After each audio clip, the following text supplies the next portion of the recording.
Parenting your child with ADHD or executive functioning challenges can be a very frustrating journey, but with the right support, it doesn't have to be this way.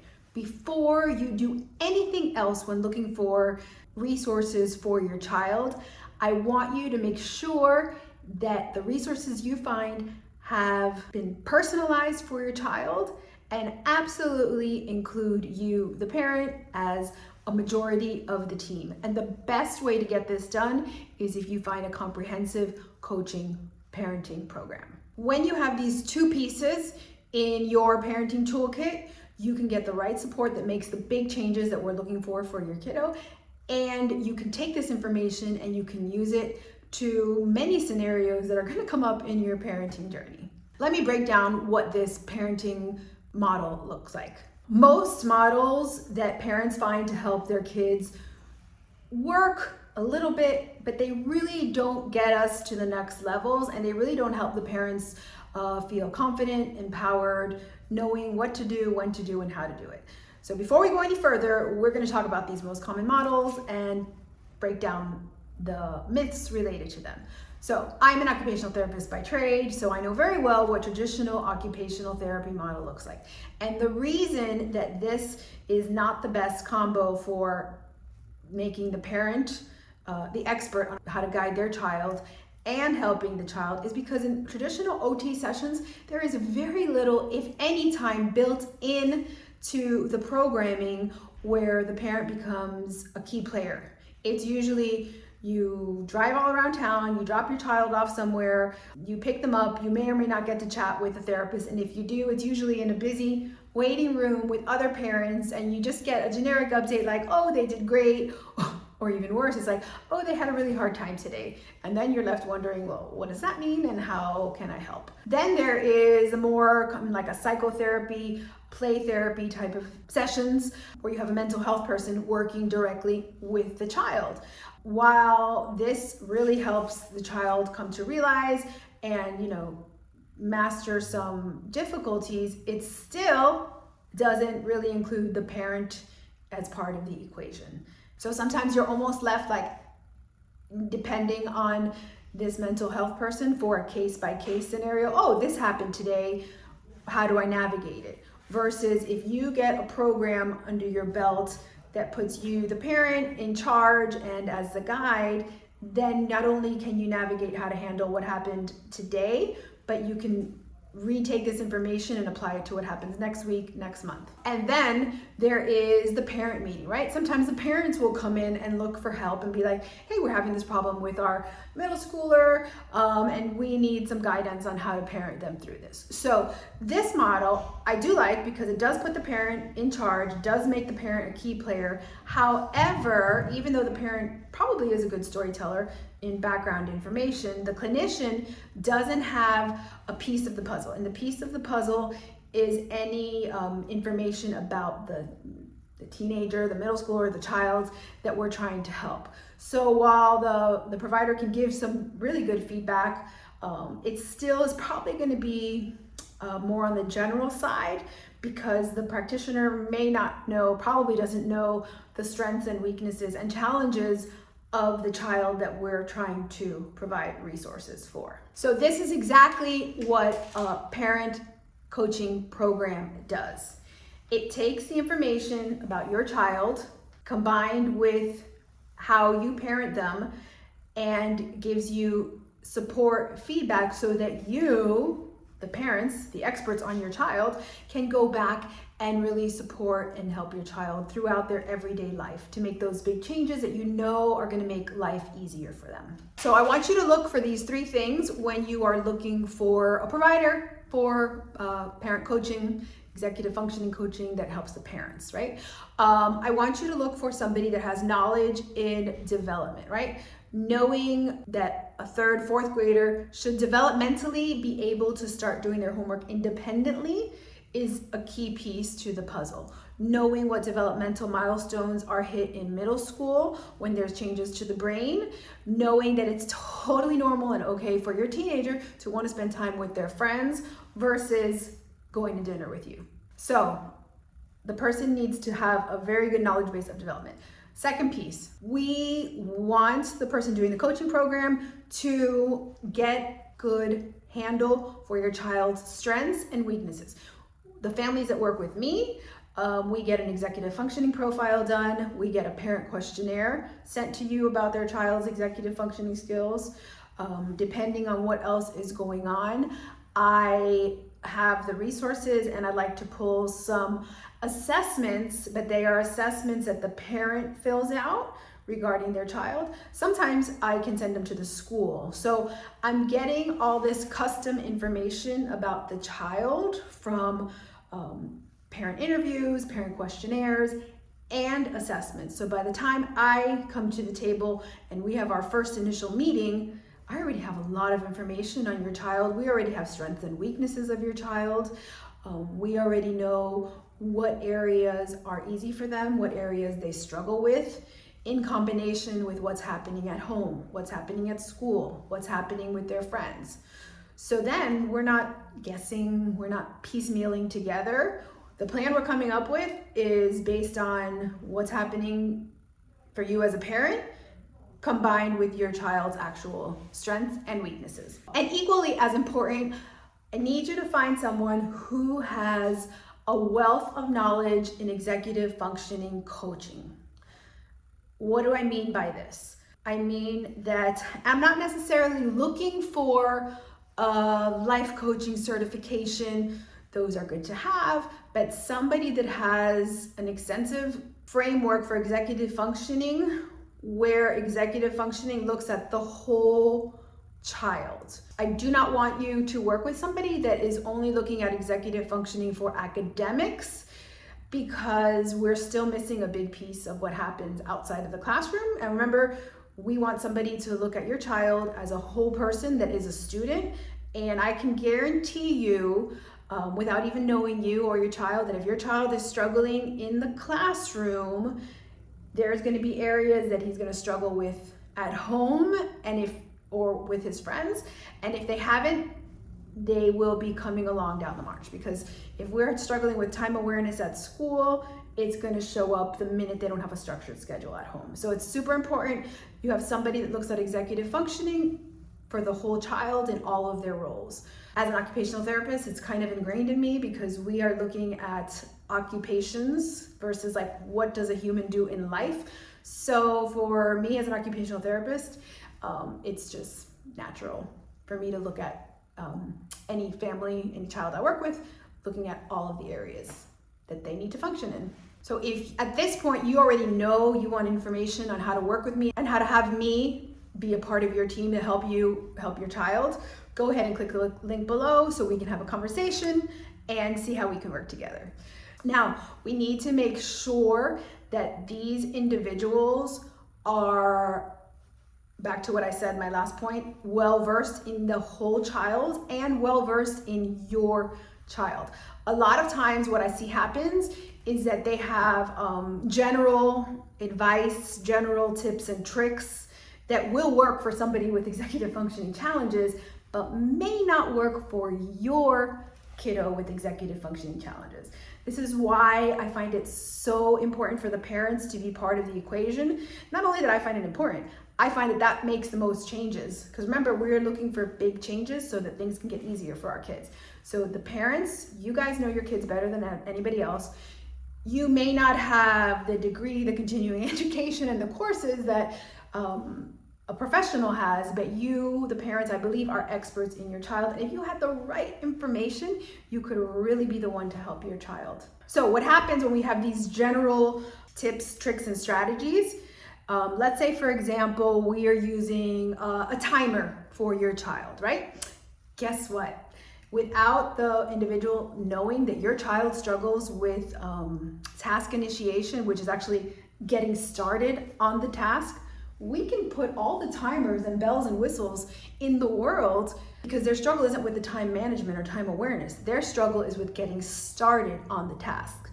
So you can see that if the person knew your child's strengths and weaknesses, we wouldn't be wasting time with a timer. We would attack the task initiation part. And this is exactly what I do with the families in my program, which is why the families see so much progress, because the families walk away with a in-depth knowledge of their child's executive functioning skills, so then they can pull in the right resources and the right information. Another great example is rewards, right?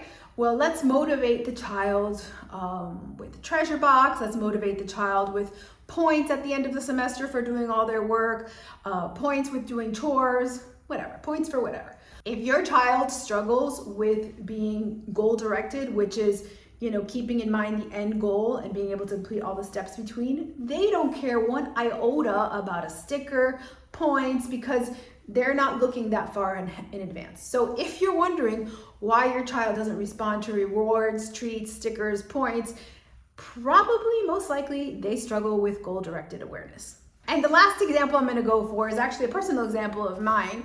A great strategy when working with executive functioning struggles is asking questions, right? Asking questions and letting the teenager, middle schooler child come up with the answers, right?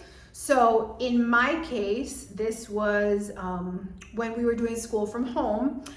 I could overhear the professional, which probably has a ton of experience, probably was an educator, ask one of my kids, okay, so do you know what you need to work on, right? Do you know what you need to work on for tomorrow? My kid said, oh yeah, I have a math test on Monday. So, pat on the back. I'm planning, let's say it was Thursday, right? It's Thursday, my math test is until Monday. I'm already gonna start figuring out what to do if I have any questions, which is actually great, right? That's a great skill, when you're looking ahead, right? Except this person didn't have a knowledge of my child's strengths and weaknesses. So when my child said they were gonna study for their math test, sounds like a great answer. Okay, great. Let me know if you have any questions. I'm gonna reach out to your teacher. Problem is that this particular child of mine didn't have a great strength in prioritizing. So prioritizing means you're able to look at all the 10 tasks you have to do and be like, okay, this one is the most important one that I need to do now, today. So that dear sweet child of mine missed an assignment that was due the following day because they were following ahead for their Monday exam. And the person that was in charge of this group had no idea that my child struggled with prioritization. So yeah, that happened. I believe I emailed the person and gave them a little bit of background, but it was just one piece. I happened to be overhearing what was going on. So this is where having a knowledge of your child's strengths and weaknesses is a game changer. And the bonus piece here that I want you to know is I want you to know that accountability, there's data, there's research showing that anybody struggling with a new skill, learning a new skill, anybody struggling with something like executive functioning skills, one of the key factors, we could have all of the above, the best trained, looking at everything, but if there is not an accountability piece embedded into the program, accountability is best seen at the beginning as daily short check-ins, then we backtrack to every other day, then we back off, so it's called scaffolding. A lot of our good intentions are either going to take forever to work, or they're not going to work when they're removed from the environment. So when they're in this magical executive functioning coaching session where you drop them off and they meet once a week, everything's great. But if there's no accountability to follow up, it's going to take either a really long time. I'm not going to say it's not going to work because I don't have a crystal ball, and I'm always hopeful that things will work, right?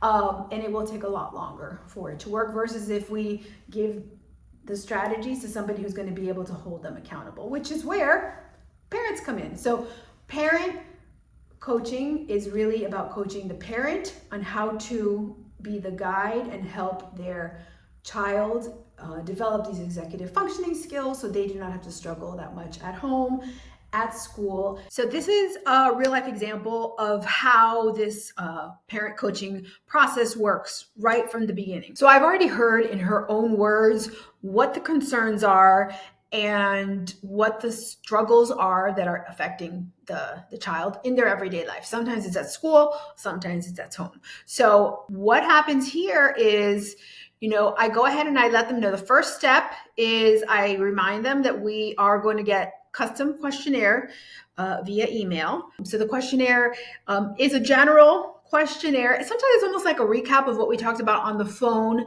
but when you ask the same question in a different way, you get a different information. Remember, my job right now is to get as much information as I can. So when we get to that call, I'm well equipped with resources for your family.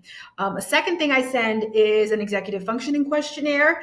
And depending on what happened in that initial conversation, I can send a more standardized executive functioning questionnaire and or maybe something like the sensory profile measure, which gives us a lot of information on how the child shows up in everyday life. And more importantly, it gives me different language and different scenarios that the parent may not have, right? When they get these questionnaires. Then I let them know they're going to come to the meeting and how we're going to break down the meeting. We're going to review all of the data we have together, because what I want to pull from here is, let's say we may have 10 areas where the family is struggling, right? I cannot send you home. I would not be doing a good job if I sent you home with 10 areas on how to work with your child. So we're going to prioritize which areas have caused the most chaos, maybe which areas we can remediate the quickest. One of the things that I want to do is I want to create wins for your family. This last week, I had a family that was stuck in the cycle of, chaos, and it automatically defaulted to screaming, and everybody got upset, and the child was upset, the parents were upset. So sometimes disrupting that pattern is more important than any strategy we can start with. So when we're prioritizing, we also want to look at what's going to give us the fastest win, so we can start reframing how that interaction even goes. And then you're going to leave with steps on what to do, how to do it, and most importantly, you've heard me talk about accountability, built-in accountability. This is an example of what the recap may look like. It looks different for every family. So here we have areas of concern. We prioritize them here. Action item for the parents.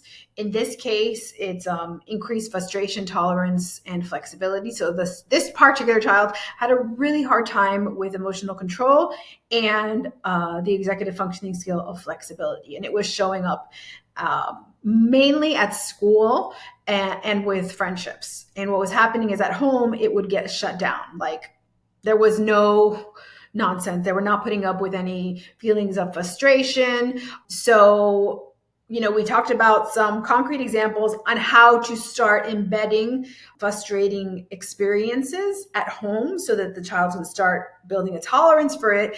And the second thing is acknowledge and validate feelings of frustration. So, if your parenting style is like too bad, so sad, that's your parenting style and you have to be true to it. But we're going to keep what you have, but we're adding one piece to it. So in this case, it was, I asked them to pause, take a moment, and acknowledge, hey, buddy, it sounds like you're really frustrated because you couldn't, change your forks. This was happening in mealtime.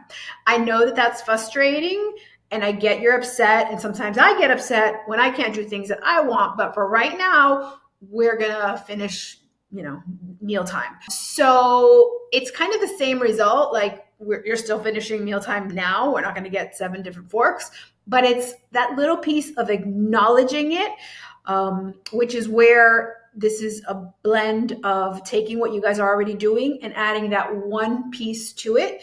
We're going to meet up again in a week, and I'm really hoping that these strategies have shown some changes even within our first week. There's a couple other things here that I recommended, but this hopefully gives you a good feel for what some of the actual strategies and recommendations that you get from this one-on-one parent coaching session. So back to our initial email, we just covered some of the concrete strategies you walk away with. And then here is that accountability piece. A week after our initial meeting, we have a quick, shorter session, probably, 15, most 20 minutes. What's working? What's not working? Do we continue or do we need to change anything? And that way we have a chance to touch base again before they spend the next following week implementing the sessions, and then we meet again. One of the marching orders is they do have to keep track, and I'm going to show that to you right now. So this is an example. It looks a little different for everybody. The reason that I ask you to keep track, and in this one case, the mom was so relieved because so many times they've tried things and then they do it a day and then they don't do it and then they forget. And then when they go back to it, they forgot to do it. They do it differently. So this tracker, the instructions are printed out and put it like on your bathroom mirror, front and center, where you can see it. So there's really only 3 things that we talked about, and I'm leaving room here for them to add on anything that comes on during the week. And this is where we will jump in and tweak what the strategies are going to be. So this is another family and their feedback. This one's a little bit meatier because they needed a little bit more. You also get access to some of my workshops if it's applicable. I also added some of the resources that I have in the portal. Sometimes I put them in here so you don't have to go search. Remember, this is custom, right? So it eliminates you having to search. So here is there like a script, what not to say. Here are 2 YouTube videos, one that supports morning routine and one that kind of gives you a step-by-step on how to use this what not to say. So as you can see, this hybrid model really gives the families so much information that they can take and run with that is it's specific to their kiddo and it's specific to what's going on in their family. So, it actually is a great investment because it's something that you have that's tangible that you can really use. So this is what an initial one-on-one parenting coaching session looks like. If you think you are ready to dive in and work with me, go ahead and click the link below and we will work together. I'm so looking forward to it.